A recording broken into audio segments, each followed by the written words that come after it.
Je suis Patrice Aubert, j'ai sans doute été convié à animer cette table ronde du fait que j'ai été pendant 7 ans président des Poissons Roses. Les Poissons Roses, j'imagine que vous ne savez pas tous ce que c'est. C'est une plateforme de réflexion de chrétiens à gauche. Et nous nous sommes interrogés sur ces questions qui vous intéressent aujourd'hui à travers 2 rapports que vous trouverez d'ailleurs à la librairie. Le premier s'interrogeait sur le peuple invisible, une sorte d'enquête auprès des délaissés de la République. Et le second sur le thème la crise écologique, une chance pour la République. Voilà. Alors nous allons traiter de construire la fraternité pour que vive la démocratie. Et nous avons la chance d'avoir 4 intervenants. Marie-Hélène Grard, qui est en visio, voilà, qui nous entend. Bonjour, oui, très bien. Nous entend. Euh, alors, Marie-Hélène Grard est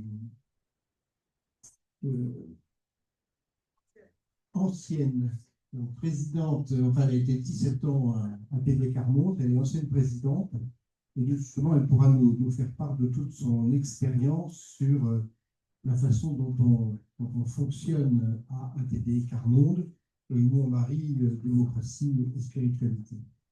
Alors, ensuite, en face de moi, Patrick Vivaret, que vous connaissez sans doute pour la plupart, qui est philosophe et essayiste, qui a un certain nombre de livres que vous pourrez trouver à la librairie, qui, comme vous le savez, est très engagé dans des réseaux nationaux, internationaux, dans les démarches citoyennes, et qui a écrit plusieurs livres sur la fraternité, dont Fraternité, écrit ton nom, et qui nous posera la problématique un petit peu d'ensemble du rapport entre démocratie et fraternité.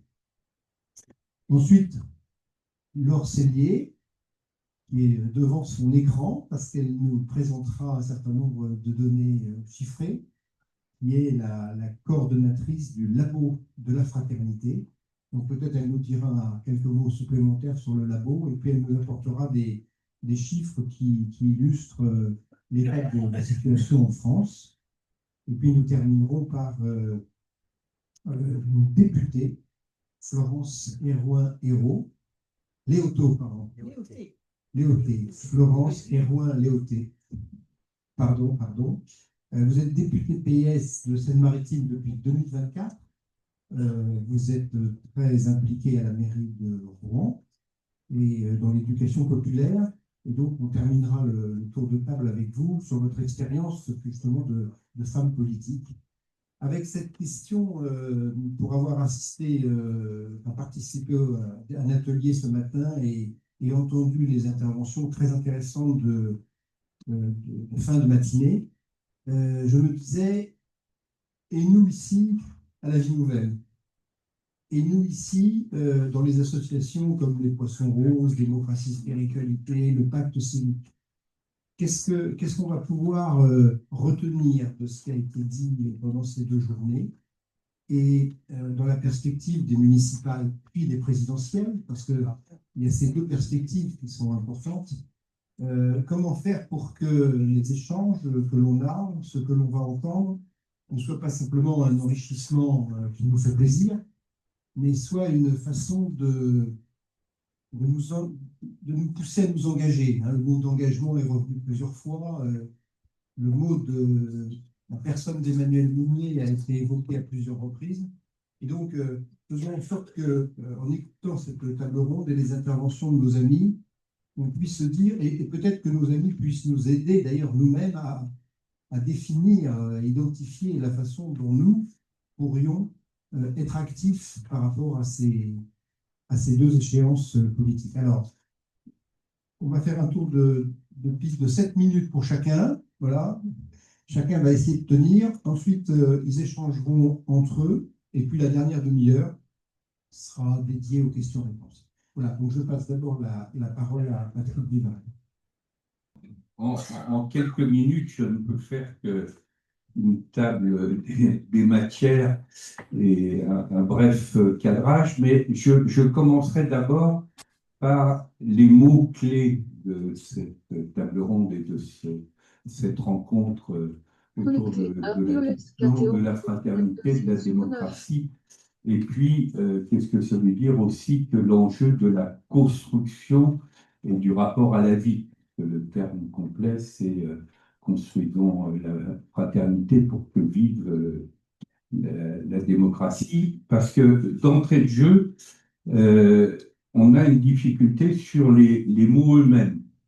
Bon, celui de fraternité, on connaît bien la difficulté, c'est que la plupart du temps, à partir du moment où le terme de fraternité est référé à la famille et non pas au genre humain, et à l'intérieur de la famille, au genre masculin de la famille, que sont les frères, il est légitime de poser la question pourquoi parle-t-on de fraternité et pas de sororité ou même d'adelphité, qui serait le terme le plus approprié, mais qui est peu compréhensible pour beaucoup.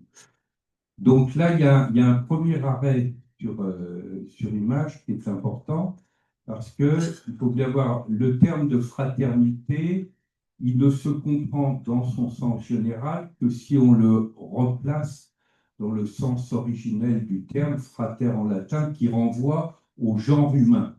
Donc on n'est pas du tout dans la famille et encore moins dans la famille exprimée par le rôle des frères.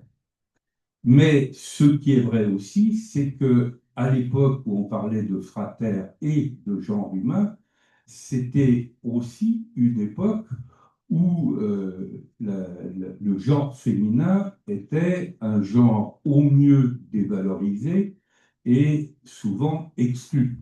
Il nous renvoie aussi d'ailleurs à la question de la démocratie, puisque dans la démocratie grecque, la démocratie était réduite aux hommes masculins libres à l'exclusion des femmes et des esclaves. Donc, première question, c'est important de s'entendre sur sur les mots. Le mot de fraternité n'a de sens que si l'on pose la question de l'ensemble du genre humain et si on introduit d'entrée de jeu qu'évidemment, le genre humain ne peut pas exister comme genre s'il est dans la domination ou, a fortiori, la vassalisation de la moitié du genre humain que sont les femmes. Premier élément. Et si jamais il y a doute, c'est alors très important de rajouter au minimum le terme de sororité pour éviter le malentendu. Sur la question de la démocratie, là aussi on a un vrai problème, parce que démos, c'est le peuple, kratos, c'est le pouvoir. Ça renvoie à la question évoquée par Joe Spiegel ce matin. Quelle est la nature de ce pouvoir? Si le pouvoir est un pouvoir de domination, voire de prédation, quand bien même le peuple serait la source de ce pouvoir de domination, par exemple par l'élection, ben, le peuple peut très bien être saisi par ce que le philosophe Spinoza appelait les passions tristes, par des pulsions mortifères et régressives, et le peuple peut parfaitement envoyer au pouvoir, y compris par la voie de l'élection, des personnages qui sont totalement despotiques, autoritaires, voire totalitaires. Ça a été le cas évidemment avec Hitler, mais par exemple, le premier président de la République française, c'est Louis-Napoléon Bonaparte. Il a fait son coup d'État impérial, mais il a d'abord été élu au suffrage universel, entendu au sens de l'époque, c'est-à-dire un suffrage universel uniquement masculin. Donc vous voyez, la question du frater pose d'emblée la question de l'humanité et du rapport au genre, et la question de la démocratie pose la question de la nature du pouvoir. Si on est en présence d'une lutte pour un pouvoir de domination, eh bien, on n'est pas plus avancé avec le rapport au peuple. Le peuple n'est véritablement présent dans un processus démocratique et ne prépare pas sa vassalisation ultérieure, post-électorale, que si le peuple lui-même s'organise pour être dans un rapport de pouvoir de création démultiplié par la coopération. Alors, derrière cette question-là, ça renvoie évidemment à une question que Jo a traitée ce matin, et que j'imagine que vous aborderez dans votre propre intervention, qui est la nature même du métier électif. J'entends le mot métier, là encore, dans son sens fort. Métier, ça ne veut pas dire du tout job ou fonction.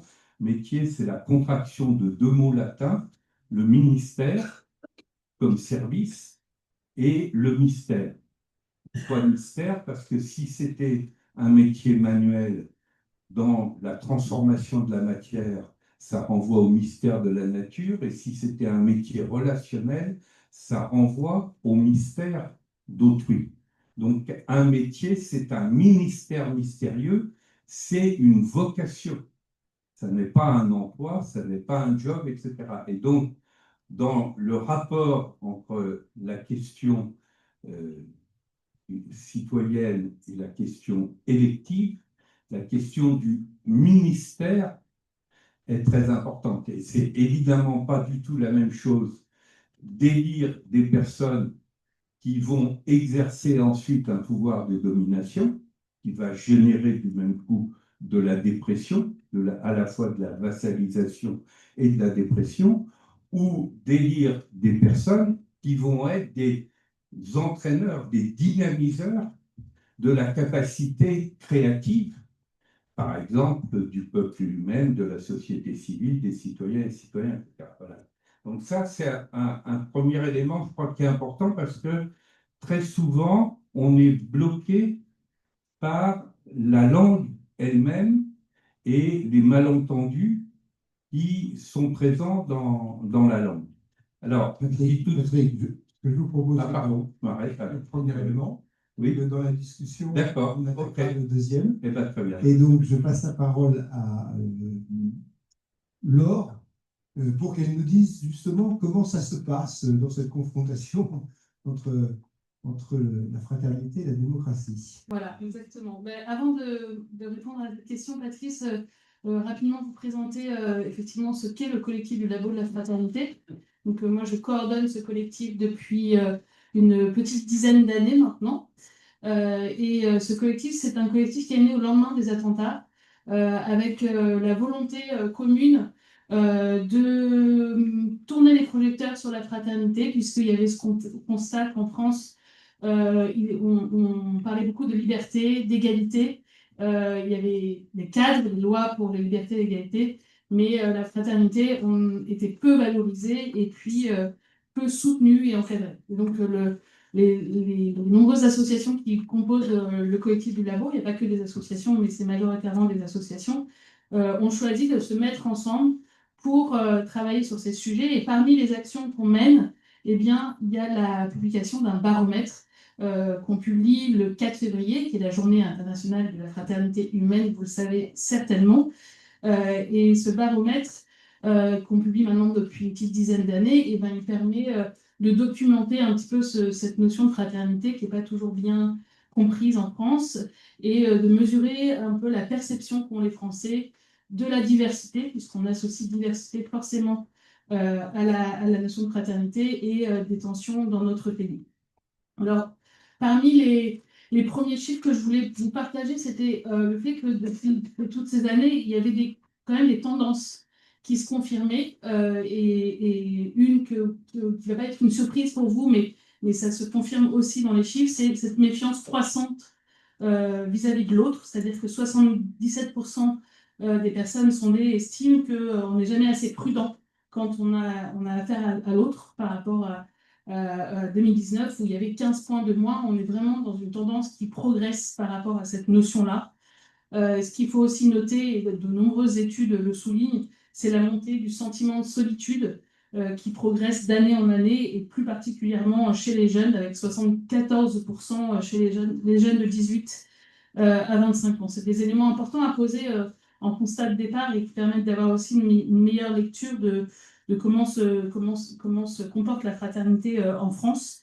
Donc ça, c'est des chiffres qui permettent de documenter ce que je viens de dire. Ce qu'on peut peut-être noter, parce que j'essaie de faire synthétique, Patrice, parce qu'il y a plein d'autres choses que je veux dire après, quand on interroge les personnes sondées, c'est le sentiment. On a demandé aux Français selon eux, ce qu'ils considèrent comme étant les acteurs qui agissent le mieux, le plus pour la fraternité. Ce que je vous montre là à l'écran, c'est les chiffres qui arrivent en queue de liste. Et la queue de liste, eh bien, elle concerne le gouvernement, avec seulement 30% des personnes sondées qui considèrent que le gouvernement agit suffisamment en faveur de la fraternité. Et puis également les médias avec 31%. C'est intéressant de le noter. Je vous dirai tout à l'heure ceux qui arrivent en tête de liste. Voilà. Alors, par rapport à ces constats qui sont un peu négatifs, il y a quand même des éléments qui nous permettent d'espérer un petit peu, puisque ce qu'on note aussi au fur et à mesure que ce baromètre est publié, c'est l'aspiration qu'ont les personnes qu'on interroge à vouloir collaborer avec des personnes différentes, à échanger avec des personnes différentes de leur cercle proche.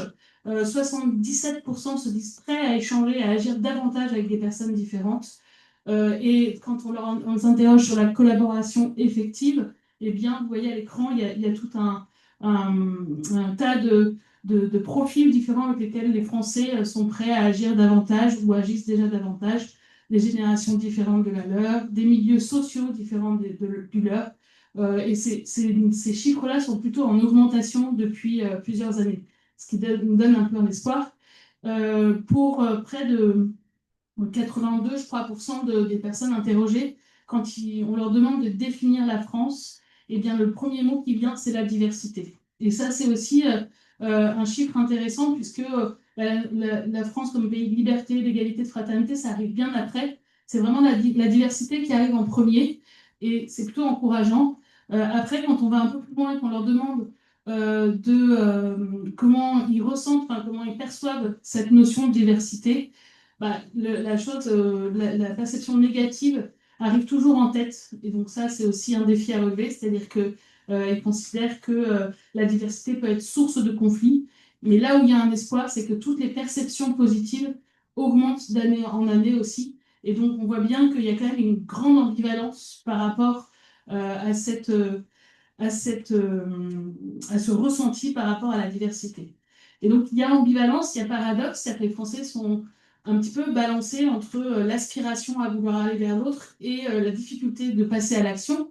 Et dans ce flou, eh bien, la fraternité agit comme boussole, parce que quand on va les interroger un peu plus sur comment ils perçoivent la fraternité, est-ce que ils pensent que la fraternité est utile, parce qu'on pense souvent à la fraternité comme une valeur finale, mais elle est aussi une valeur instrumentale. Elle participe à la cohésion de notre pays et elle nous permet d'être résilients. Et bien, pour 80%, 3% d'entre eux, pardon, eh bien, ils considèrent la fraternité comme étant utile aujourd'hui. Ils considèrent qu'elle sera centrale pour demain pour 68% d'entre eux. Et 63% des personnes sondées considèrent qu'elle est sous-estimée dans notre pays. Et puis, on a aussi un petit peu interrogé, creusé sur des sujets en lien avec notre actualité, c'est-à-dire qu'on a demandé si la fraternité, selon eux, pouvait avoir être un levier positif, avoir des effets positifs, pardon, sur la santé mentale, sur le sentiment de sécurité. Et on voit bien que la fraternité agit pour les Français positivement sur ces enjeux-là, qui pourtant sont des défis qu'on doit relever et donc qui peuvent passer comme, enfin, la solution pourrait être aussi une solution pour ce type de défi. Le vrai enseignement de la dernière édition du baromètre, qui date de février dernier, c'est quelque chose qui ressort plus particulièrement, c'est la notion de respect. C'était assez intéressant parce qu'on ne le voyait pas trop dans les précédents baromètres. Et quand on leur demande la valeur qui leur semble la plus importante à transmettre aux générations futures, c'est le respect qui arrive en premier, avant la tolérance, avant d'autres valeurs plus classiques. Et quand on leur donne une liste de définitions de la fraternité, qui va de la convivialité à l'entraide, eh bien, celle qui arrive en premier lieu, eh bien, le fait de traiter tous les individus avec respect, quelles que soient leurs origines ou leur statut. Et ça, on voit bien aussi que c'est une notion importante et qui peut être interprétée, je finis là-dessus, d'une double manière. C'est qu'on pourrait considérer que cette notion de respect qui ressort illustre une forme de montée d'individualisme et le fait qu'on exige le respect. Mais ça peut être aussi lu d'une autre manière, c'est le fait que on considère qu'il y a un engagement moral dans la fraternité, il y a une forme de responsabilité, de respect des uns et des autres, et de respect de l'autre comme étant son semblable. Merci bien. Je n'ai pas tout dit, mais c'est pas grave. Voilà, c'est essentiel. Alors, je me tourne vers Marie-Hélène Grard et Denis Norman, hein, je crois. Comment justement ça se passe, cette gestion de la diversité et du respect à TD Carmonde avec la pauvreté? Bonjour à toutes et tous et excusez-moi d'être à distance, mais c'est comme ça parfois dans la vie. Je suis ravie d'être avec vous. D'abord vous dire que non, je suis pas à TD Carmonde depuis 17 ans, mais depuis 42 ans. Avec Emmanuel, mon mari, nous faisons partie d'ATD Carmonde depuis 42 ans et que je viens de quitter la présidence d'ATD Carmonde, effectivement. Trois points, si vous le voulez bien, dans ces 7 minutes pour qu'on arrive à bien se comprendre. Quelques mots sur ATD Carmonde, quelques mots sur la grande pauvreté et ensuite sur la fraternité, parce que quand même, je réponds à la question. Voilà. Alors, ATD Carmonde, nous sommes un mouvement qui lutte contre la grande pauvreté à partir et avec les plus pauvres au quotidien. Nous sommes convaincus que nous pouvons, même si la situation est désastreuse, nous continuons d'être convaincus que nous pouvons éradiquer la grande pauvreté à partir des plus pauvres et nous expérimentons des possibles avec des partenaires, jamais tout seul, toujours avec des professionnels et des chercheurs. Et nous voyons qu'il y a des possibles, même si nos responsables politiques actuels ne semblent pas vouloir voir les mêmes possibles que nous.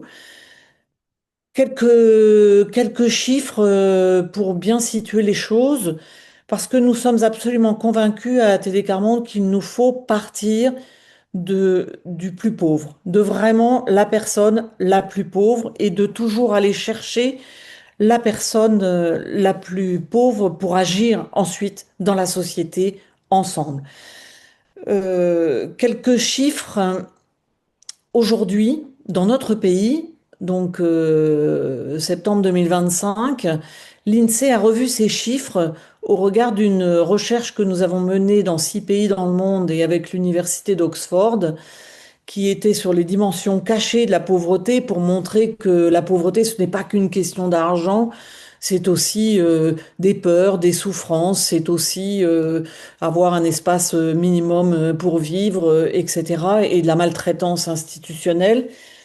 Et donc, au regard de cette recherche, l'INSEE a revu ces chiffres et nous en sommes donc malheureusement à 11 millions de personnes qui vivent sous le seuil de pauvreté dans notre pays. 11 millions d'eux. Hein. En 2017, je regardais des papiers dernièrement, en 2017, nous étions à 8 millions et quelques. Voilà. Donc, vous voyez la progression. Et la progression qui est fort inquiétante, c'est que les plus pauvres, la grande pauvreté, augmente. Ce qui est la première fois, ce qui n'est pas arrivé depuis 20 ans. Voilà. Un dernier mot quand même pour dire que d'être humilié, d'être discriminé et de se sentir différent des autres, c'est très compliqué pour arriver à vivre la fraternité au quotidien, mais que les personnes avec lesquelles nous sommes et avec lesquelles nous agissons sont convaincues de cette phrase qui est dans nos fondamentaux, qui est que tout homme porte en lui une valeur fondamentale et inaliénable qui fait sa dignité d'homme. Nous avons à ATD Quart Monde le désir de construire une société où chacun, dans la diversité des convictions, peut participer à la construction d'une société qui fait du lien fraternel l'horizon de son développement. Nous voulons construire une démocratie de fraternité, faire advenir une mondialisation interpersonnelle où chacun puisse s'enrichir de l'autre, résister au mal qui traverse chaque personne, construire la paix. Pour faire face aux menaces de régression éthique et spirituelle qui tendent à faire de l'être humain une chose, nous avons besoin de partager nos raisons de croire en la vie, de croire en l'autre. Certains parmi nous sont juifs, chrétiens ou musulmans, d'autres agnostiques ou athées.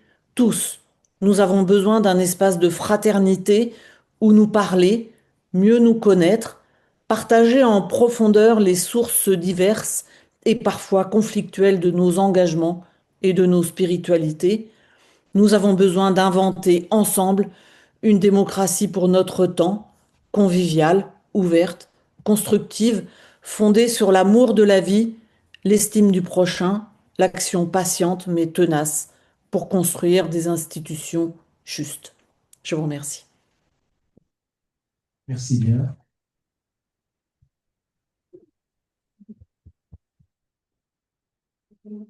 Donc, je passe la parole à Florence Héroy-Léoté dans son expérience politique. Alors, les défis que nous... Vous m'entendez? Non. Là, c'est mieux. Ouais.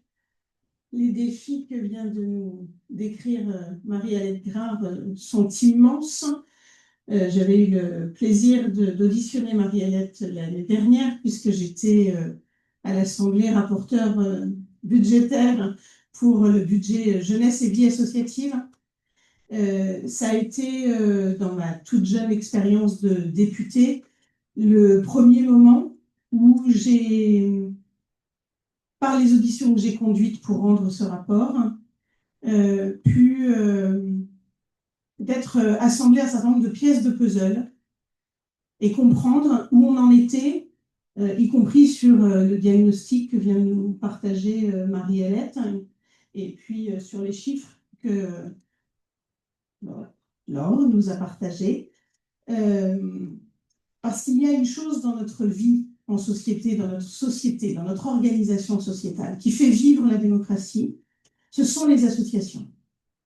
Les associations, c'est vraiment le ferment de la fraternité. Ce sont ces lieux qui sont ouverts à toutes et tous, quelles que soient leurs origines, leurs croyances, leur identité, leur genre, leur parcours de vie. Ce sont ces lieux que j'appelle les lieux de la fraternité du coin de la rue. C'est le club de sport, c'est la NJC, c'est le centre social, c'est tous ces lieux où s'invente une vie collective, parce qu'on permet à des jeunes, des moins jeunes, des adultes, de se retrouver pour faire ensemble. Et on a entendu aussi ce président que nous avons depuis 2017 incanter à de nombreuses reprises le bien vivre ensemble. Mon intime conviction, elle se traduit dans cette phrase qu'a Philippe Mérieux, qui dit que c'est le faire ensemble qui fonde le vivre ensemble. Et donc, si on n'entretient pas, si on ne cultive pas tous ces lieux qui permettent aux individus de se mettre en mouvement, d'être actifs. Tout à l'heure, il y avait une slide où tu disais, Laure, qu'on interrogeait les gens sur est-ce que tels ou tels acteurs en font suffisamment. Mais les premiers acteurs de la démocratie et de la fraternité, c'est les individus. C'est nous tous, c'est vous toutes et tous, et c'est chacun. Et que cette fraternité dans nos politiques publiques, elle, jusque-là en tout cas, et je crois qu'un nouvel horizon s'ouvre avec la perspective des municipales, cette fraternité, elle ne trouve pas de résonance très concrète dans les programmes qui sont élaborés. Autant on va avoir des politiques pour tendre vers l'égalité, on va avoir des politiques pour garantir les libertés, autant la fraternité, moi je suis engagée localement, élue locale depuis 2011, très sincèrement, ce n'est pas un mot qu'on utilisait. Et je pense qu'on a fait une erreur. Ça fait partie de ces champs qu'on a invisibilisés, tout comme les mouvements d'éducation populaire. Et vous avez ce matin écouté notamment Florian Bécaud, le maire de Laval, qui vous a parlé de ce rapport de la Fondation Jean Jaurès sur la fraternité. Ma grande surprise, ça a été de constater que dans ce rapport ne figurent pas les mouvements d'éducation populaire. Or, ce dont on parle, je crois, quand on parle d'une démocratie qui fait vivre la fraternité, ou d'une fraternité qui permet de mettre en mouvement la démocratie, qu'elle soit réelle, qu'elle soit concrète, eh bien, je crois que les mouvements d'éducation populaire avaient tout compris très tôt, il y a très longtemps, dès la Troisième République, avec ce regain après la Seconde Guerre mondiale, mais on a perdu ça de vue, on s'est laissé gagner aussi par des politiques publiques qui ont mis à mal la liberté associative, qui sont sorties des conventions d'objectifs sur 3, 4, 5 ans, mais qui ont donné, qui pourraient donner du temps long, de la pérennité, de la visibilité, ce qui n'empêche pas de partager avec les partenaires qui financent un certain nombre de constats, de bilans, d'orientations, d'objectifs. Mais ce mode de fonctionnement, aujourd'hui, je ne sais pas si vous l'éprouvez, vous, à la Vie Nouvelle ou dans d'autres engagements associatifs, mais qui consiste à ne financer la vie associative que à coup d'appel à projet, où il faut sans cesse aller chercher où est le bon appel à projet. Moi, j'ai entendu plein de professionnels associatifs me dire « c'est bon, j'ai réussi à faire entrer les publics dans l'appel à projet ». Mais c'est tout l'inverse, la vie associative. La vie associative, c'est des projets qui émanent des individus qui composent l'association. Et le rôle des politiques publiques, c'est de l'accompagner dans le respect de la liberté associative, de s'associer et de faire ensemble, pour qu'on ait ce chemin, qu'on trouve le ferment de ce chemin. Maintenant, la vie associative, elle est malgré tout extrêmement vivace, et c'est une bonne chose, 15 millions de bénévoles dans notre pays. Ça, c'est quand même... on se dit qu'il y a des raisons d'avoir de l'espoir. Qu'est-ce que je vais faire comme lien? Eh bien, j'ai perdu mon fil, ça m'arrive des fois, mais je vais le retrouver. 15 millions, donc je disais, de bénévoles dans notre pays. Mais quand on assèche la vie associative, par le jeu des politiques publiques telles qu'elles sont conçues, on altère forcément la démocratie. Oui, c'est ça. Et que on a un phénomène aussi dont on n'a peut-être pas encore parlé, qui est cette manière de concevoir la société. Alors, moi, j'aime pas quand on me dit c'est l'évolution de la société. Non, l'évolution, c'est pas une force supérieure qui vient faire évoluer la société. C'est bien les personnes qui la composent, qui choisissent de prendre un chemin plutôt qu'un autre. Et donc, ces séparatismes qu'on vit dans nos vies, et dès l'école, de plus en plus dès l'école, ne permet pas de se rencontrer, ne permet pas de faire vivre la mixité qui devrait être celle d'un pays qui est fier de sa diversité.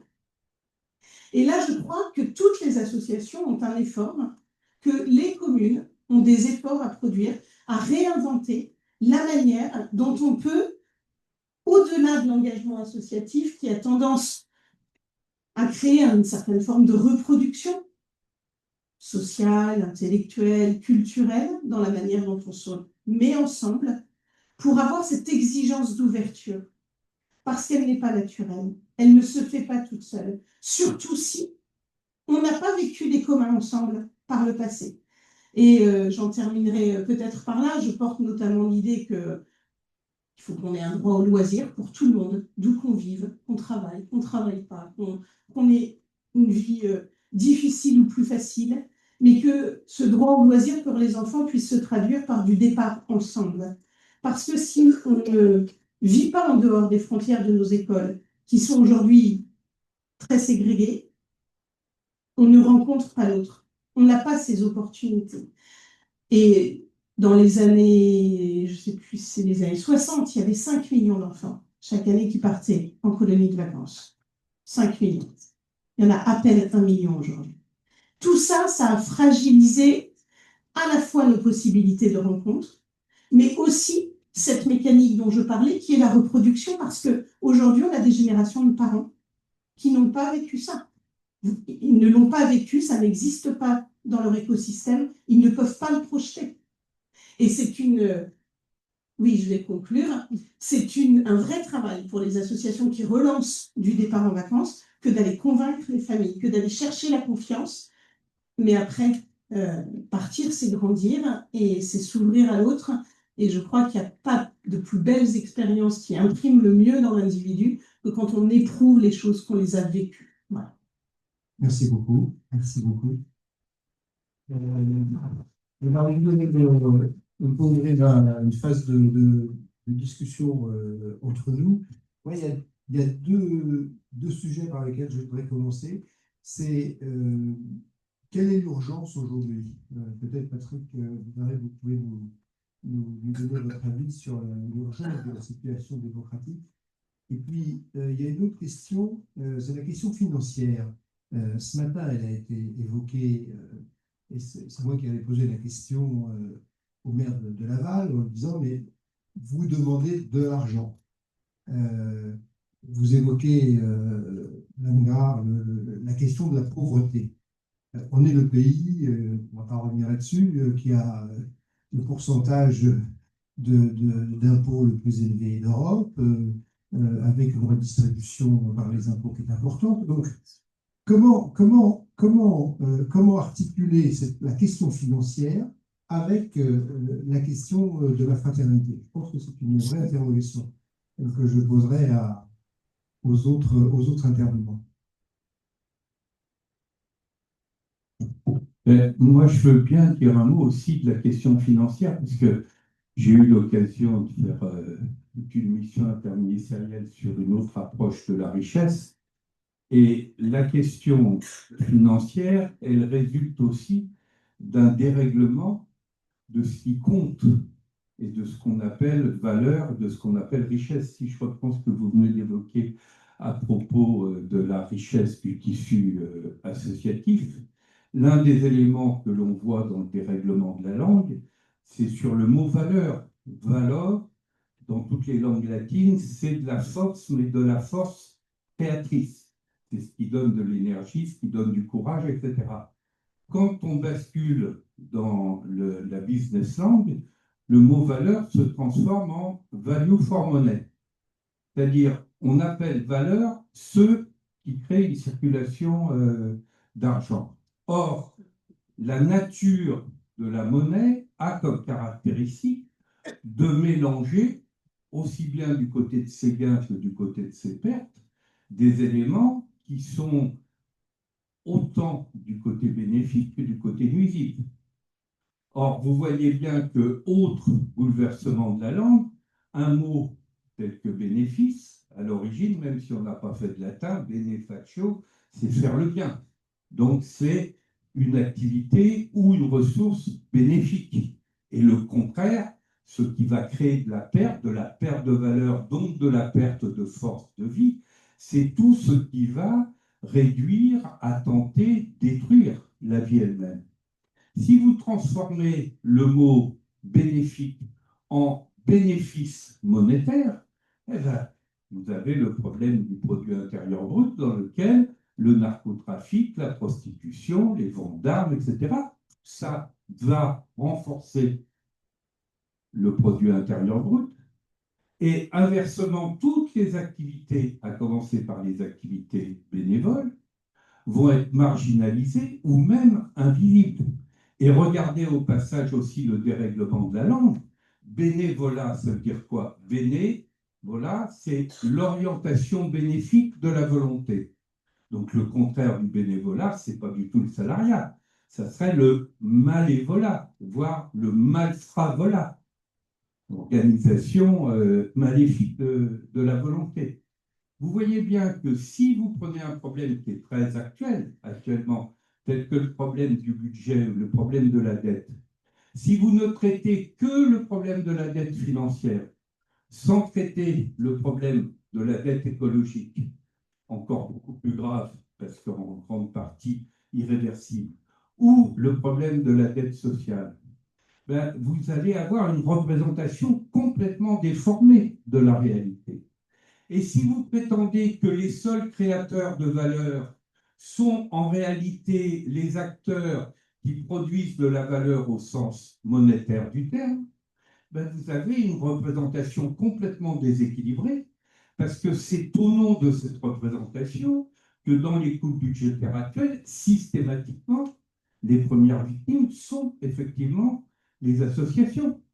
Que les associations, on les met du côté du supplément d'âme, mais on considère qu'elles ne sont pas véritablement créatrices de valeur. Donc, on ne peut traiter la première question que vous évoquez, qui est celle de cet autre dérèglement climatique, qui est la glaciation émotionnelle, hein, avec la montée des haines, des intolérances, des violences, etc., que si on arrête de traiter sur le mode financier la question d'une telle façon qu'on va renforcer les sentiments d'injustice, de mépris, d'absence de respect que vous évoquez aussi dans votre baromètre. Et ces deux questions sont profondément liées.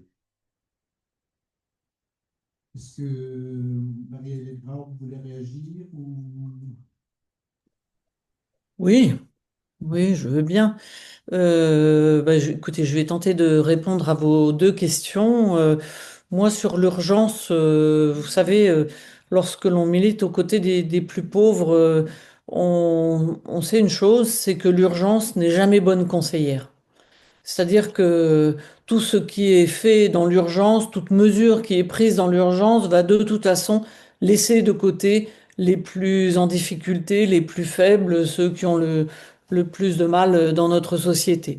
Donc l'urgence pour moi, c'est surtout de se mettre, enfin pour nous, c'est surtout de se mettre autour de la table et d'oser bâtir ensemble une société qui n'oublie personne. Sur l'argent, l'argent et la fraternité, écoutez, moi, j'ai vraiment pas envie de répondre là-dessus, mais j'ai envie de répondre que depuis 7 ans, largement maintenant, nous avons des lois qui privent les plus pauvres de leurs droits, voire qui les empêchent d'accéder à leurs droits.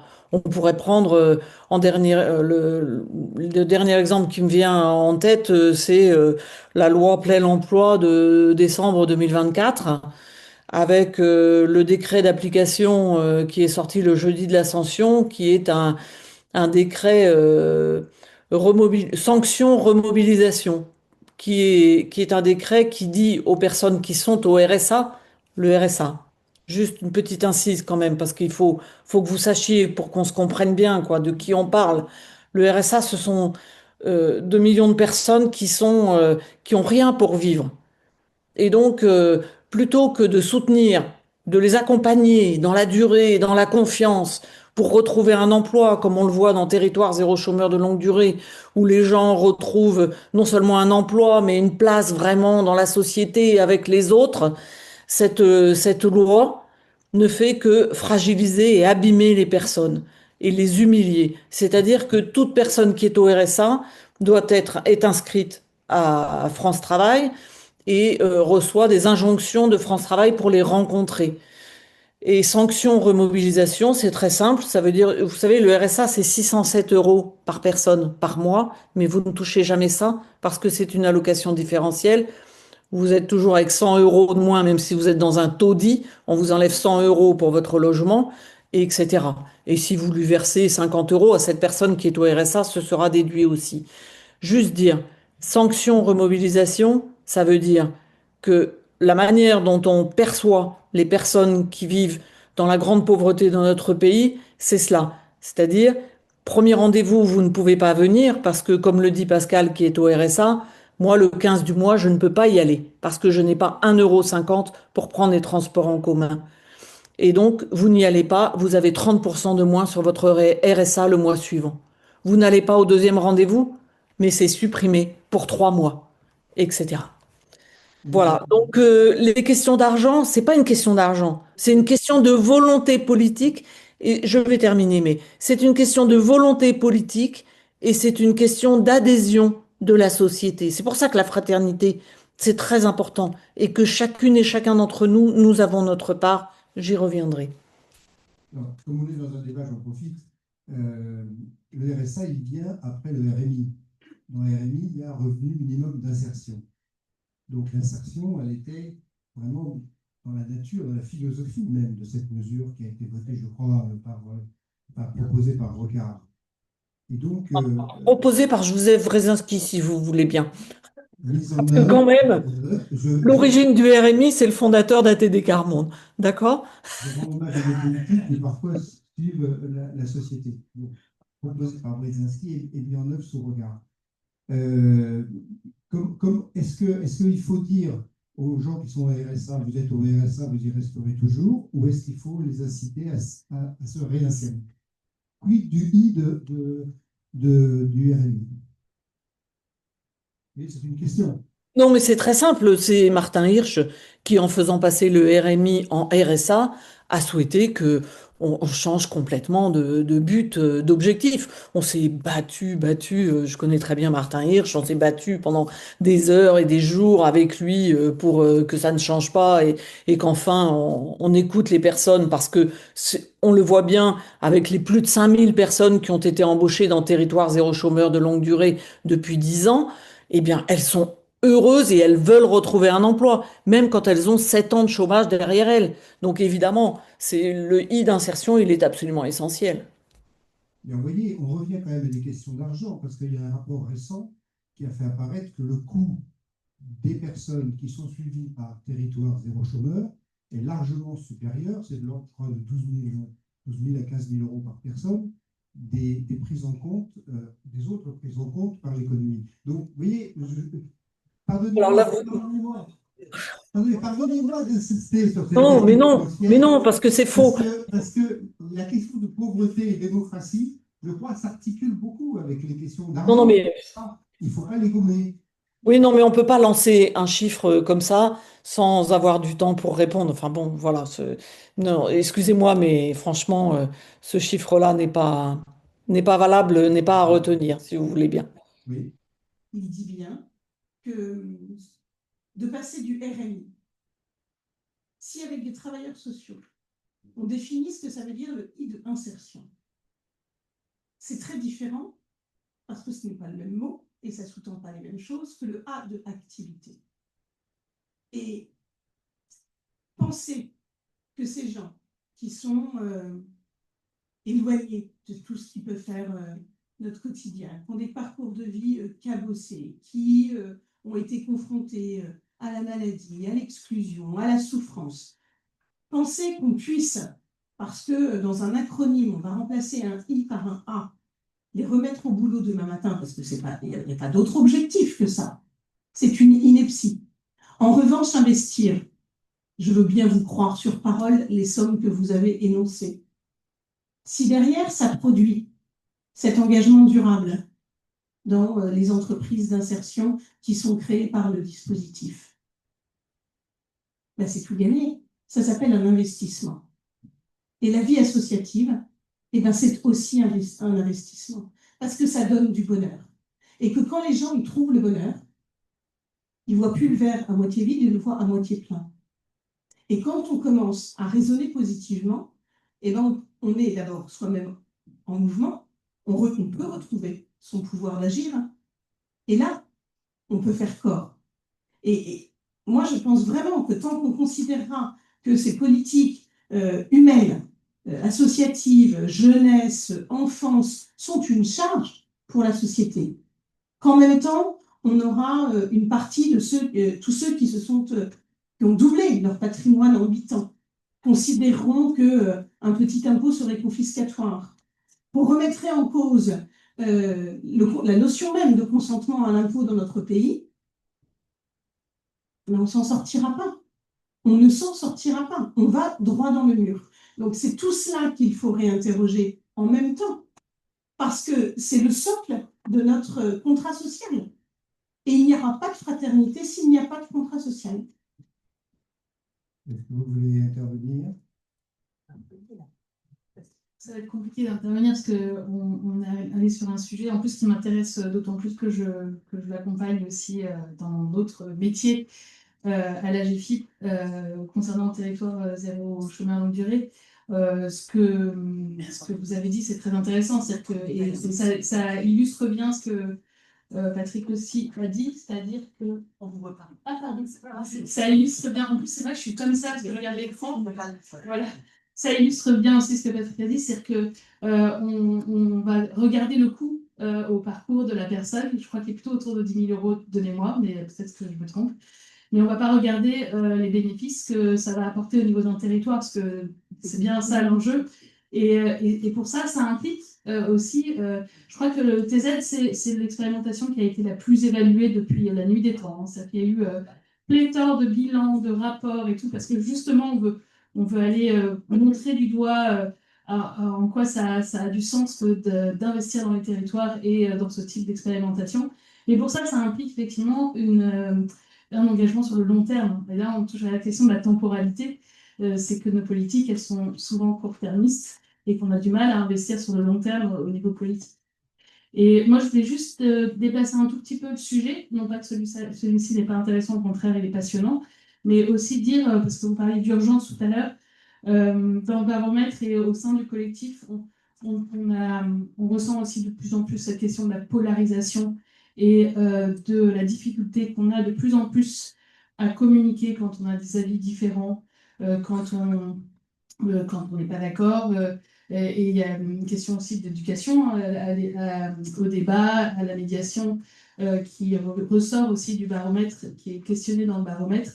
Et quand on pose la question aussi aux personnes sondées sur qu'est-ce qui fait frein à la fraternité, ben, il y a par exemple la question des réseaux sociaux. Et pour 86% d'entre eux, eh bien, ils considèrent que ces plateformes amplifient les tensions et polarisent les opinions. Alors, ça paraît un peu évident ce que je dis, mais c'est quand même aussi un gros défi urgent à relever. Et pour ça, au sein du collectif du labo, il y a pas mal d'expérimentations autour de comment on fait en sorte que les publics qui n'ont pas du tout l'habitude de se rencontrer se rencontrent, puisque c'est là où il se passe des vraies richesses. Alors, ça passe par le faire ensemble, on est d'accord.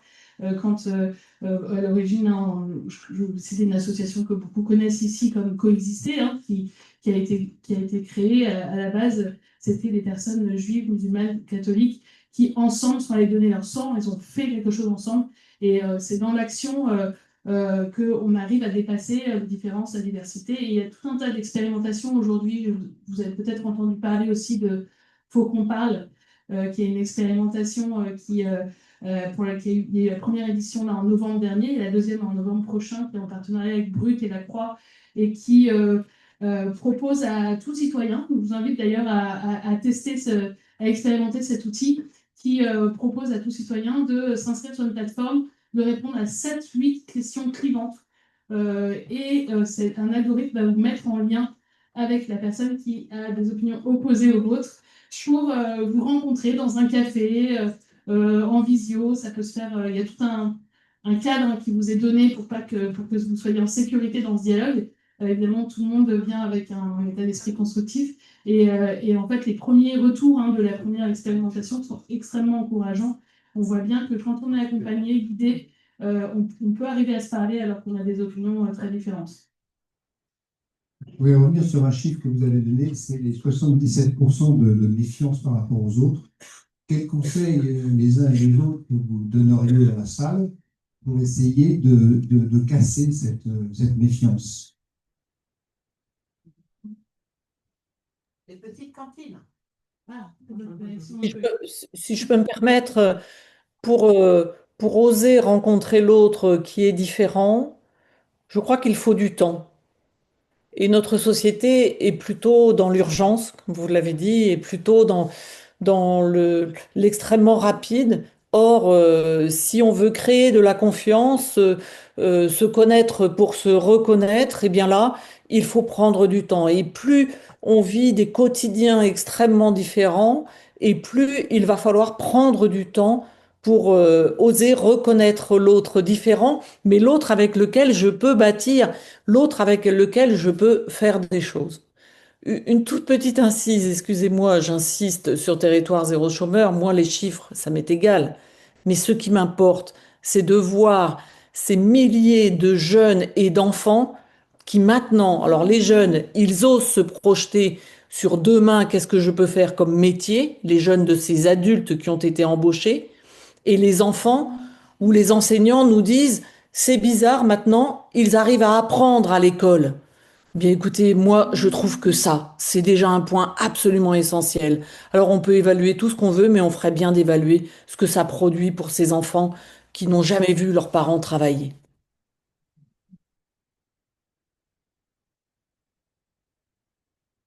Je me suis posé la question avant d'accepter d'animer.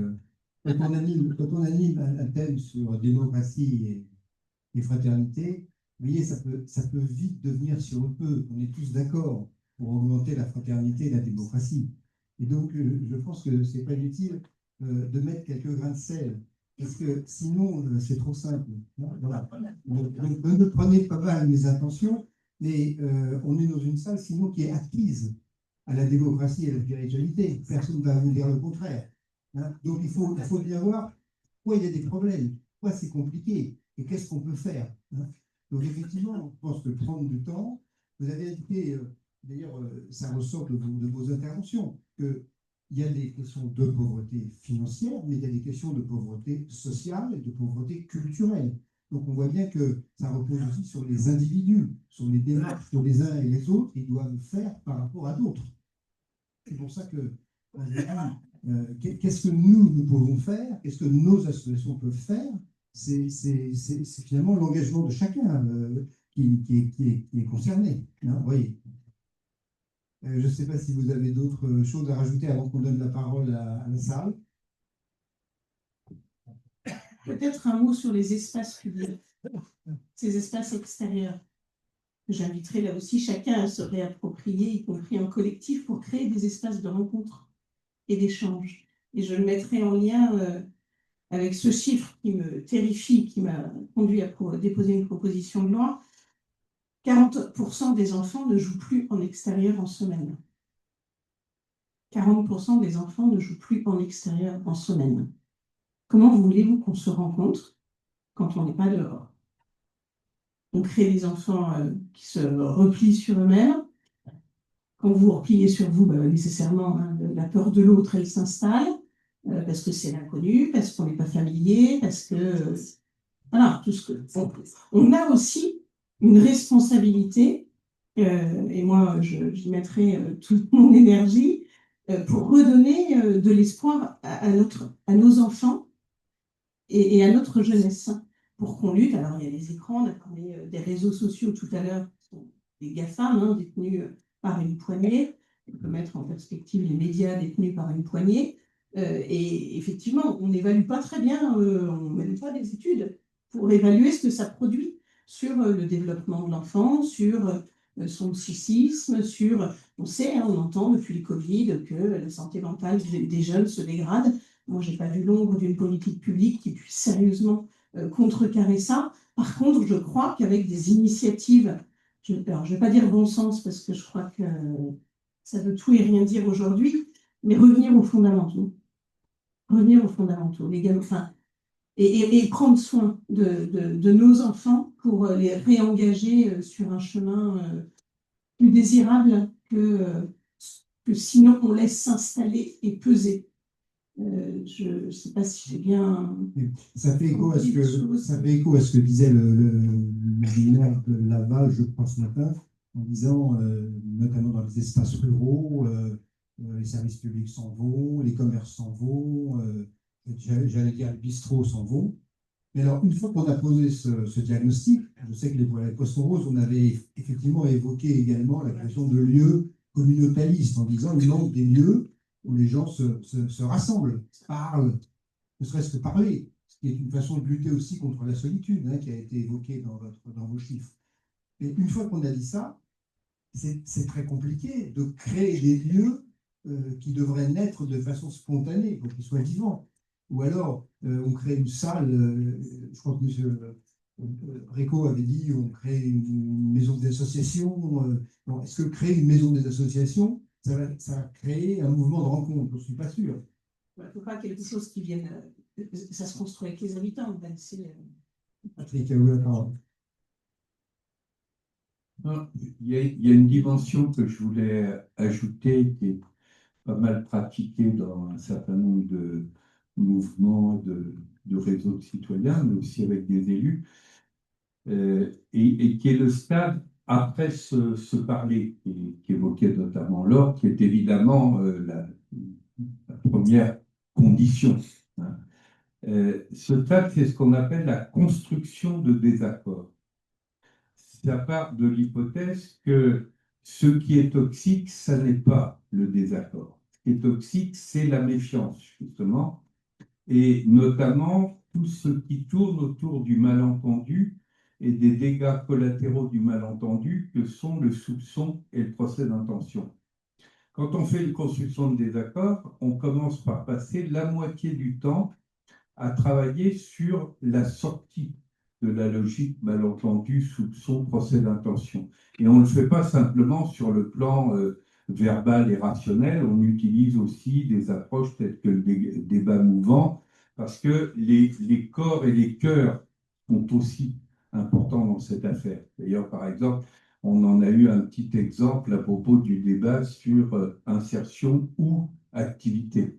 Et suivant la façon dont non seulement dont on donne un contenu aux mots, mais dont on les ressent, ça entraîne des choses très différentes. Nous, on démarre les débats mouvants en disant, on prend les mots-clés d'un débat et on commence à dire aux personnes présentes comment vous habitez, comment vous ressentez ce mot. Et on les fait se situer dans la pièce en fonction de ce ressenti. S'il est positif, il souhaite à un point, négatif en face, mitigé à un autre endroit, neutre ou indifférent, à un quatrième. Et au début, on va simplement s'écouter sur les raisons du ressenti. Et quand on fait ça, on a tout de suite une géographie très différente qui se met en place. Et quand on a dépassé ce stade-là, à ce moment-là, les éléments de débat qui demeurent, d'abord ils sont beaucoup moins nombreux, mais sont considérés comme une richesse, parce qu'on n'a plus peur, on a été mis en situation de sécurité relationnelle et émotionnelle. À ce moment-là, le désaccord devient une richesse. Tiens, ça m'intéresse de comprendre pourquoi telle personne, dont j'ai pu constater qu'elle était de bonne foi dans le débat, a un point de vue différent du mien. Donc, je n'ai pas le temps d'en dire davantage, mais je l'ai développé dans les bouquins comme La colère et la joie ou La traversée qui sont ici, si ça vous intéresse. Mais c'est important de comprendre qu'à ce moment-là, la différence et même la divergence devient un progrès et qu'à ce moment-là, on voit bien que la démocratie comme espace où l'altérité devient une chance et non plus une menace, va de pair avec la fraternité. Vous voyez. Vous avez été invité à l'Assemblée nationale pour intervenir et donner des conseils sur l'éthique du débat.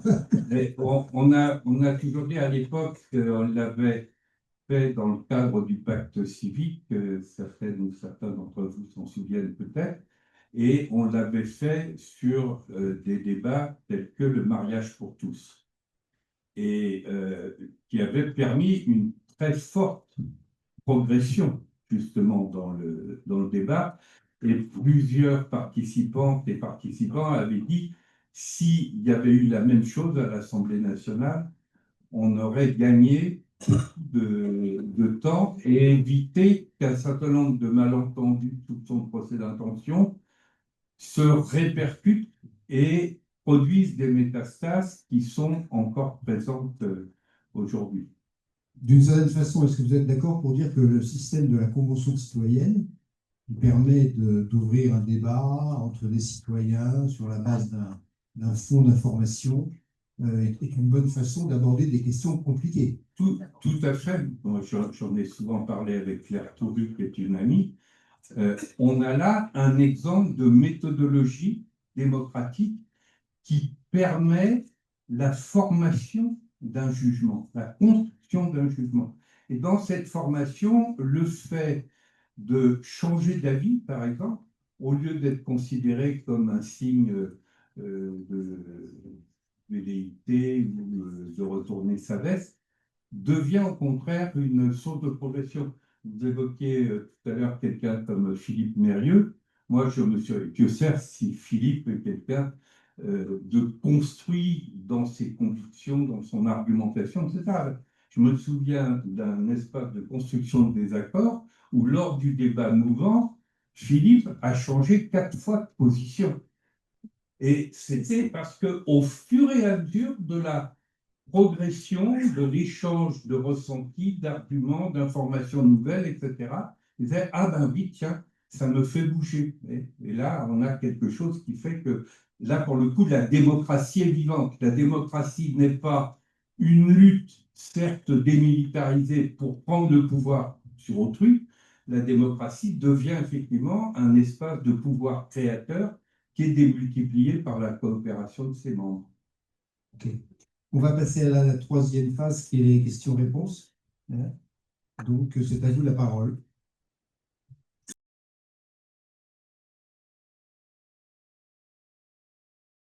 Moi, je peux vous parler du rapport récent qui vient d'être rendu par 2 députés sur TikTok et qui met très largement en avant non pas combien TikTok est formidable, mais combien TikTok altère la vie de nos enfants, prioritairement des enfants, parce que c'est surtout un public jeune qui est sur TikTok. Et on a là devant nous, je crois, un enjeu d'éducation qui n'a pas été compris par nos institutions. On a introduit l'outil numérique dans les salles de classe. On apprend aux enfants à utiliser le traitement de texte, le tableur, etc. On ne va pas suffisamment sur le champ du repérage d'une information vérifiée, d'une fake news. Comment on outille aujourd'hui nos enfants pour avoir d'abord ce réflexe d'aller chercher si ce que je viens de lire et qui tourne en boucle est vrai ou faux, et avec quels outils je mène mon investigation. Donc, on a laissé s'infuser, et puis en les dotant de plus en plus jeunes de smartphones, avec cette connexion permanente à ces, je ne sais pas si on peut appeler ça des outils, sans les accompagner, et puis alors sans même accompagner les parents qui n'ont pas grandi avec, qui, je crois, se sont laissés un peu dépasser. Mais parce que voilà, c'est comme ça. Aujourd'hui, quand on est jeune, il faut grandir avec ça. Donc, on donne le smartphone, on permet les connexions, mais il y a assez peu de garde-fous. Est-ce que c'est à l'école de le faire? Est-ce que c'est en dehors de l'école qu'on devrait mener cette éducation? Est-ce que c'est aux familles? Est-ce que c'est aux familles? Alors moi, je crois beaucoup que le système éducatif repose sur 3 piliers, que sont l'école, la famille, mais tout, alors ce qu'on appelle, ce n'est pas des très jolis mots, le périscolaire et l'extrascolaire, mais en tout cas tout ce qui se passe en dehors de l'école. Un enfant qui va à l'école au premier degré, il y passe 850 heures. Mais il passe 3500 heures en dehors de l'école. Et aujourd'hui, on n'a pas vraiment de politique très structurée, en tout cas pas à l'échelle nationale, sur ce qu'on fait de ce temps libre. Du loisir, alors il y a bien sûr le temps en famille, mais on sait combien les inégalités sont fortes pour les uns et les autres au sein des familles, que chaque enfant ne va pas recevoir le même... alors ça c'est bien, c'est la diversité, mais moi je crois, et je suis allée rencontrer la Convention citoyenne il y a 15 jours ou 3 semaines, ils travaillent sur ce qu'on fait de ce temps-là, puisqu'ils travaillent sur les temps de l'enfant, pas uniquement le temps scolaire.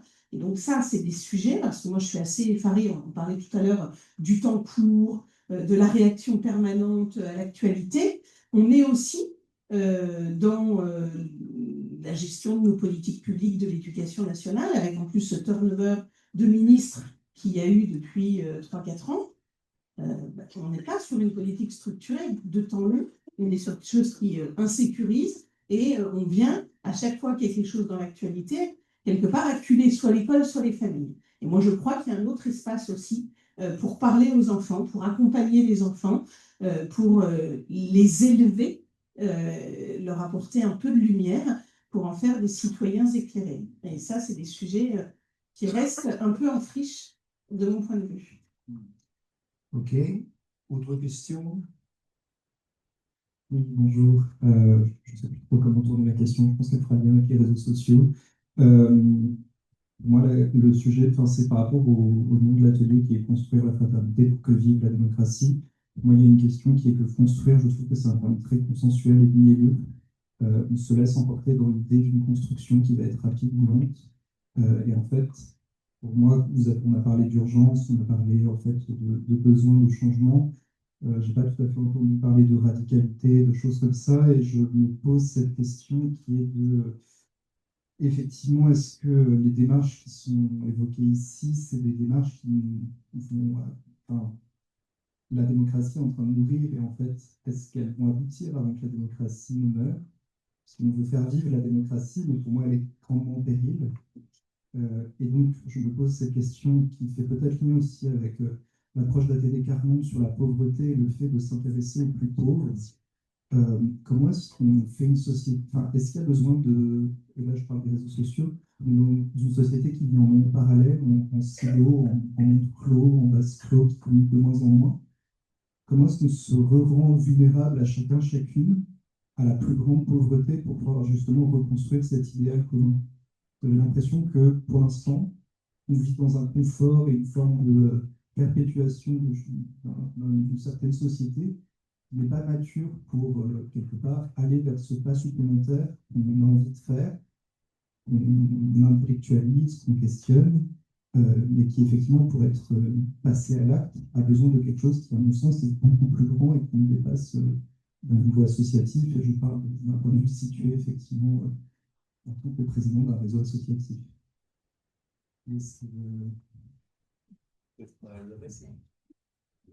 Marie-Hélène, votre nom est suggéré par...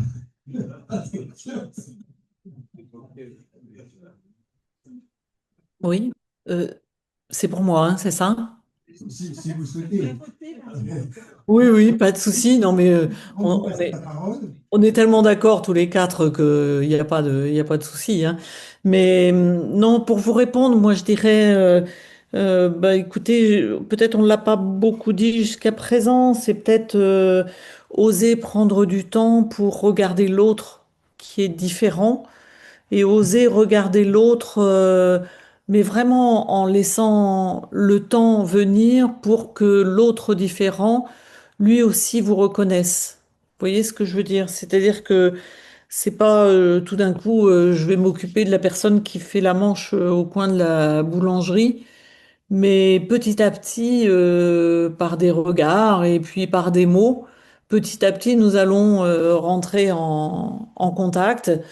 Et petit à petit, les choses vont se mettre en place et il y a de belles choses qui se construisent comme ça avec beaucoup, beaucoup de gens. Et je crois que je me rappelle le tout début de Covid, au tout début du confinement, il y a eu beaucoup de gestes de solidarité de gens qui étaient donc chez eux. Voilà, on était tous chez nous, sauf ceux qui étaient à la rue.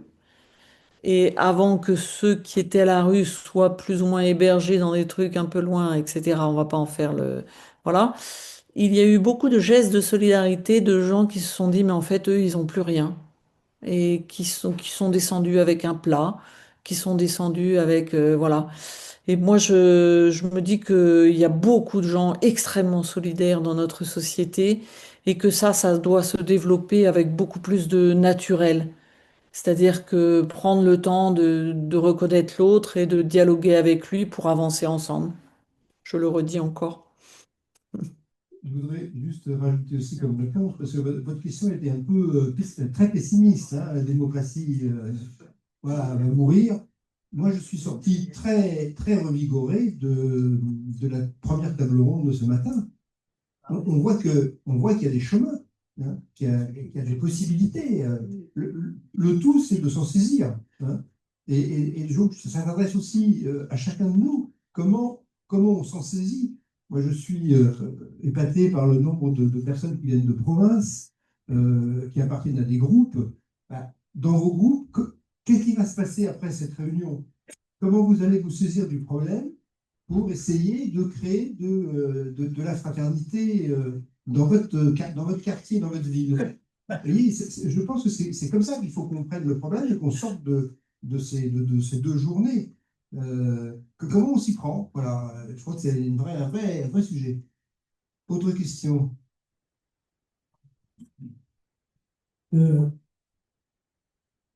Je pense qu'on peut discuter du lien entre la fraternité et la démocratie sans être acquis à une certaine forme de présentation du lien qui existe entre ces deux notions. Et donc, c'est pour ça que je voudrais appuyer la question du jeune homme qui vient d'intervenir, parce qu'il me semble qu'on a beaucoup plus parlé de réformer, voire d'améliorer un système sans chercher à le transformer ou à le changer, sauf peut-être Patrick Vivray qui a abordé la question des indicateurs de richesse. Je pense qu'effectivement, pour moi, le cœur du problème se situe dans la primauté de la logique de l'économie dans notre société. C'est un peu ce que Patrick, tout à l'heure, a essayé de nous expliquer. Et je le remercie parce qu'il a fait l'effort de définir les termes qu'il utilisait, ce qui est quand même assez rare. Voilà. Et j'ai donc fait cette première remarque. Je voudrais justement poser une question à Patrick, lui demander, j'ai cru comprendre, qu'il fallait élire des entraîneurs qui vont dynamiser les autres. Je n'ai peut-être pas très bien saisi. Alors la question que je te pose, c'est qu'est-ce qui nous assure qu'ils ne vont pas se transformer en seigneurs qui vont vassaliser les autres? Donc, voilà une première question. Et une dernière question rapide que j'adresse à Marie-Hélène. Marie? Non, pardon, excusez-moi. J'ai des problèmes monsieur. Donc, je voudrais lui adresser la question suivante. Qu'est-ce qu'elle entend par parler avec la personne la plus pauvre? Voilà. Parce que moi, je pense qu'il y a aussi un côté stigmatisant. Et peut-être je vais préciser peut-être la question que je posais à Vivray. Je pense que, un peu comme le disait Hannah Arendt, il faudrait revoir aussi, discuter la séparation entre les gouvernés et les gouvernants. Ok, merci. Peut-être qu'on va prendre la question du monsieur qui lève la main et qui devant Chantal. Il y avait une personne devant, il y en a deux autres. Ah bon, d'accord. Bon, ben alors, bon, alors, répondons aux questions. Répondons aux questions. Les entraîneurs. Non, juste ce qui serait bien, c'est que les femmes aussi posent des questions. Oui, c'est tout à fait vrai. Oui. Donc, la prochaine question, ben, je laisse Chantal, qui est une femme, et gérer ça, parce qu'elle manie le micro. Oui, moi, je voudrais donner un petit témoignage et par rapport à cette notion un petit peu surplombante et puis bonne action en quelque sorte qui serait, je dirais, le jeu.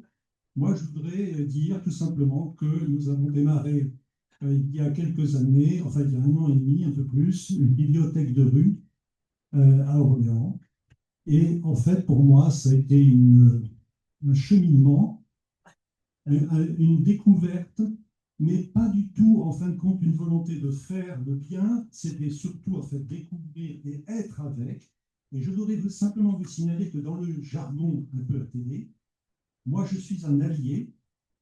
Et le militant, c'est la personne qui est concernée par rapport à la grande pauvreté. C'est-à-dire qu'en fait, la place centrale, c'est la personne qui est en grande pauvreté. Moi, je suis là un peu au service de. Mais je crois que le langage est important. Et je voudrais vous dire que ça fait 2 fois qu'on fait une rencontre avec différents groupes dans la région, et il y a une richesse. C'est-à-dire qu'en fait, ce n'est pas du tout un truc pénible, ce n'est pas du tout un truc qui est, je dirais un peu affligeant. C'est qu'en fait, quand les gens se mobilisent parmi les personnes les plus en difficulté, en fait, on voit des sourires, on voit des choses qui se passent. Il y a une pièce de théâtre qui a été faite à Nogent par les personnes concernées. C'était vraiment extrêmement intéressant. C'était riche. Ça veut dire qu'en fait, si on commence à regarder la personne, c'est donc la question du regard.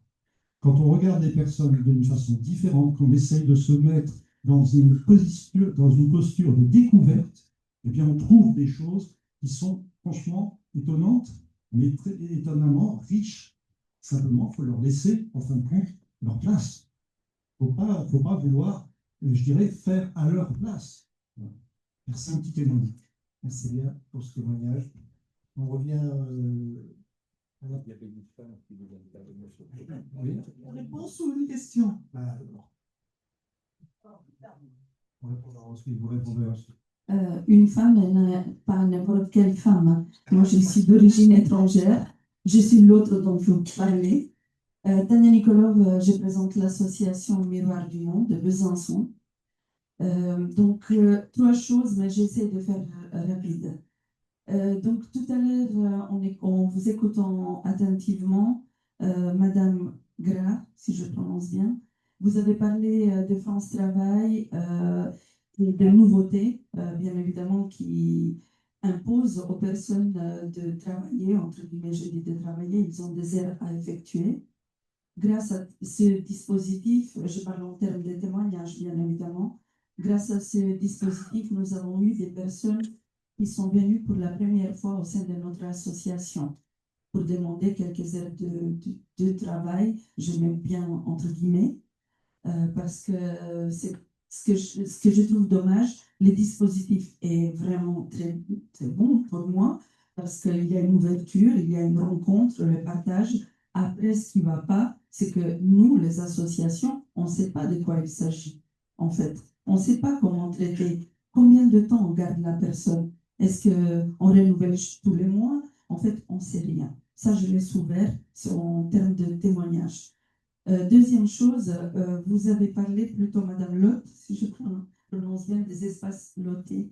Oui, vous avez parlé des espaces publics, des espaces inoccupés ou des espaces où les enfants ne jouent plus. Vous n'avez pas dit, je me permets de dire et de constater, tout au long de ces 2 jours, nous parlons de fraternité, de la démocratie, et on n'a jamais mis le mot sécurité. Parce que nos villes, nos campagnes, c'est vide aussi par insécurité aussi. C'est-à-dire que les personnes, oui, on ne parle pas de la drogue, on ne parle pas de ces fléaux, parce que moi, je travaille dans un quartier prioritaire par rapport à la politique de la ville. Et là, si on minimise cette problématique, ça veut dire si on ne parle pas comme si elle n'existait pas.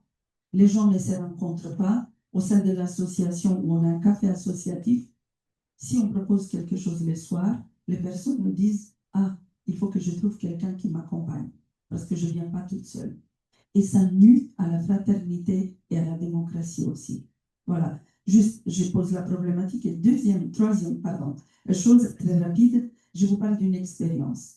En vous écoutant, je me suis dit quand même, il faut que je mette sur la lumière une belle expérience qu'on a menée l'année dernière. On a pris une vingtaine de personnes. J'essaie d'écrire combien de nationalités. Je suis arrivée on était 20, donc on était 12 nationalités différentes, et les Français, bien évidemment. Et on est allé dans un monastère où il y avait catholiques, où il y avait aussi des foyers, donc on a pu loger. On est resté 4 jours. 4 jours, et quand je parle des origines différentes, je parle aussi des croyances, des cultures et aussi des croyances différentes. C'est-à-dire qu'on était confronté à ce lieu, entre guillemets, en tout cas, on a eu un dialogue avec les sœurs avec des personnes. Et quand vous parlez des espaces publics, on s'est déplacé. En fait, on a quitté notre ville, on est allé dans un village et on a pu aussi montrer notre diversité où les personnes du village, ils disaient, ah ben c'est parfait, vous êtes ici pour nous rencontrer et on est heureux aussi de vous rencontrer. On parle de montée d'extrême droite, voilà notre réponse. Merci. Merci bien pour ce témoignage également. Peut-être sur les espaces, les questions de sécurité qui ont été posées. Oui, oui, mais c'est un enjeu aussi pour les maires. Réinvestir ces espaces publics qui, s'ils sont gangrénés aujourd'hui, ont aussi été abandonnés d'une certaine manière. Et donc, quand je dis réinvestir les espaces publics, nous on le fait à Rouen, l'endroit où il y a le plus gros point de deal, de vente de cigarettes, de contrebande, etc. Eh bien, c'est des rues qu'on anime désormais le week-end avec une calèche qui promène les gamins, avec des rues aux enfants, avec tout un tas de dispositifs qui invitent les habitants à se retrouver dans la rue et qui, de fait, laissent moins de place à ceux qui l'occupent de manière illégale et insécure pour les habitants. Donc, oui, il y a un enjeu de se réapproprier les espaces publics, mais aussi d'en refaire des lieux où on a plaisir à se rencontrer et où on peut se rencontrer. Parce que Marie-Alette disait tout à l'heure, il faut du temps pour se rencontrer, aller vers l'autre, se connaître, se reconnaître et faire sauter les peurs ou les appréhensions, mais il faut aussi des espaces pour le faire. Donc, il y a tous les espaces que chacun fait vivre, et puis il y a l'espace public qu'il ne faut vraiment pas oublier de reconquérir. Moi, je le dis comme ça, la distance parcourue par un enfant de 10 ans aujourd'hui, est 10 fois inférieure à celle que vous avez parcourue quand je vois nos cheveux gris-blancs, quand vous étiez vous-même enfant. Il faut se représenter ce que ça veut dire. Aller au bout de la rue chez le boulanger est devenu possiblement une source d'insécurité. Donc c'est comment tout ça, on le reconquiert aussi pour la nouvelle génération, alors qu'on a laissé s'installer des choses qui ont créé des ruptures. Et puis sur les moyens, moi, je voulais, je ne l'ai pas dit tout à l'heure, mais je vous parlais des lieux où se vit la fraternité. J'ai cité les centres sociaux, les MJC, les clubs divers et variés, les associations de quartier, etc. Je pense que pour les maires, il y a aussi à chercher le bon point d'équilibre entre les services qui sont municipalisés et les services qu'on laisse à la vie associative. Parce que si on fait le pari du 100% municipalisation, alors on crée un service que les gens viennent consommer. Et c'est plus du tout la même démarche qu'une association qui va mettre ses adhérents en mouvement pour construire ensemble le projet et créer le service que l'on va partager. C'est peut-être un peu caricatural dans ma manière de dire les choses, mais parce que je pense fondamentalement que la manière dont on investit l'argent public, en subvention de fonctionnement et en accompagnement de projet, ou en municipalisant et en intégrant le service dans les services municipaux, ne conduit pas au même résultat. Il y avait une question, Marie-Alette, sur comment on rencontre l'autre personne et les risques de stigmatisation. Est-ce que vous souhaitez répondre Oui, alors comment je l'ai pas tout à fait. Enfin, moi j'avais noté. Alors, j'ai pas noté les noms des personnes qui ont posé des questions parce que je n'ai. Voilà. Anonyme, c'est anonyme. Anonyme. Bon. Ce que je voulais répondre sur les diverses questions, c'est que ce que nous proposons à TD Carmonde et avec d'autres, évidemment, hein, avec vous tous, c'est un changement de société profond. C'est un changement de société profond. Partir des plus pauvres pour bâtir la société, c'est quand même oser prendre le temps avec les plus pauvres de réfléchir au programme pour les élections municipales qui ont lieu dans quelques mois. Moi, j'habite Villeurbanne, et ben écoutez, j'étais justement en train de réfléchir à quel moment on allait discuter avec les élus actuels qui se représentent, de prendre le temps pour réfléchir avec les personnes qui ont le plus de difficultés dans notre ville pour avancer ensemble et faire qu'elles aient une vraie place dans notre ville. Je voulais évidemment remercier, excusez-moi, juste au passage, je voulais remercier quand même la personne d'Orléans, parce que merci pour le témoignage sur la bibliothèque de rue, c'est encore bien mieux dit par vous. et répondre à la dame qui parlait en tout dernier pour dire, moi, nous, ça nous interroge énormément. Enfin, c'est cette manière de dire, que vous n'aurez le RSA que si vous donnez quelques heures de bénévolat. Mais à qui dans notre société, on demande de faire du bénévolat pour avoir en contrepartie quelque chose? Ce sont aux plus pauvres. Et pourquoi nous accepterions cela? Parce que ce sont les plus pauvres. Alors non, nous ne pouvons pas. Et nous vraiment n'acceptons pas cela. Et avec le Secours catholique, avec d'autres, hein, nous sommes vraiment contre ces nouvelles mesures parce que il s'agit que les plus pauvres soient dans le droit commun comme tous les autres. Et pour prendre sa place dans la société, il ne s'agit pas d'avoir un lien ou une relation avec une association dont j'attends qu'elle me signe un papier pour avoir mon RSA chaque mois. Ça, ce n'est pas possible pour nous. Voilà. Patrick Boudret, qui vient rajouter quelque chose. Oui, en écho aux questions qui m'ont été posées, je partirais justement de l'expérience d'une femme qui est l'ancienne première ministre de Nouvelle-Zélande, Jacinda Ardern, hein. Et je trouve que son parcours est un beau témoignage de la façon dont, justement, une personne en situation de responsabilité va aider son peuple à s'élever. Quand elle a été confrontée à ce drame qui était l'attentat qui concernait directement une mosquée, la façon dont elle a traité le problème aidait son propre peuple à sortir de toute posture de vengeance, voire de ressentiment, pour aller au contraire vers une posture de prise en compte d'autrui. Et son propre rapport au pouvoir, à ce moment-là, était un rapport de pouvoir de création, démultiplié par la coopération, et non pas un rapport de domination. Et d'ailleurs, ça se traduit aussi par une chose concrète, c'est qu'à un moment donné, elle a dit, moi, j'ai d'autres objectifs de vie actuellement que de chercher à tout prix à rester première ministre.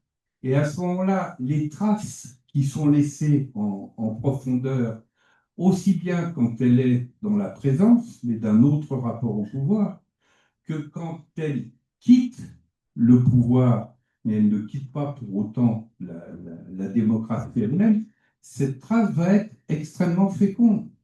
Et c'est la même chose pour des personnes telles que Václav Havel, ça a été le cas pour Simone Veil, notre ancienne ministre des Affaires sociales. C'est-à-dire, on voit bien qu'il y a une forme, je n'aime pas le terme, mais il est facile à intégrer, et une nouvelle forme de leadership qui est un leadership de service et non pas un leadership de domination, et qui part de l'hypothèse qu'un peuple peut tout autant progresser que régresser. Un peuple peut devenir foule et régresser dans des formes qui peuvent être extrêmement brutales et intolérantes, et il peut au contraire progresser et à ce moment-là devenir pleinement citoyen. Et c'est là que ce rôle en termes d'élévation, et il ne joue pas simplement sur les élections. Là, on retrouve tout ce que disait Jo Spiegel aussi sur la démocratie continue. C'est un processus permanent qui permet justement, c'est un peu l'équivalent, si vous voulez, pour une collectivité démocratique, de ce que les traditions de sagesse nomment sur le travail sur soi. Les collectivités humaines, et à toutes les échelles, depuis l'intime jusqu'au planétaire, sont, à mon avis, engagées, qu'on développe avec Julie Chabot dans notre livre sur la métamorphose, dans un gigantesque travail sur elles-mêmes pour créer les conditions d'une humanité plus humaine et ne pas régresser, au contraire, dans une humanité inhumaine. C'est avec le défi écologique l'autre grand défi. Et c'est d'ailleurs la seule façon positive de répondre aux défis écologiques, parce que quand on est confronté, par exemple, à une catastrophe écologique, on ne peut y répondre que par la conjonction de la solidarité, de la fraternité et de l'intelligence collective. Sinon, on ajoute à la catastrophe écologique la catastrophe humanitaire. Merci beaucoup. Est-ce que l'une ou l'autre a quelque chose à ajouter? Patrice, c'est bon. C'est difficile à intervenir après ce que vient de dire Patrick, parce que ça répond tout, mais je voulais juste vous partager. En fait, tout à l'heure, je parlais de quand on interrogeait les Français sur quels acteurs agissent le plus pour la fraternité, et je ne vous ai pas partagé ce chiffre, qui est quand même des associations qui arrivent en tête. Mais après, la conviction qu'on a, nous, au sein du collectif, c'est qu'il n'y a pas d'acteurs qui agissent plus pour la fraternité par rapport à d'autres, et vous l'avez dit, et vous l'avez redit Patrick aussi là, c'est qu'en fait, on doit faire système autour de la fraternité. Et chaque acteur a une responsabilité, et ça part de l'individu, c'est-à-dire que chaque individu a une responsabilité.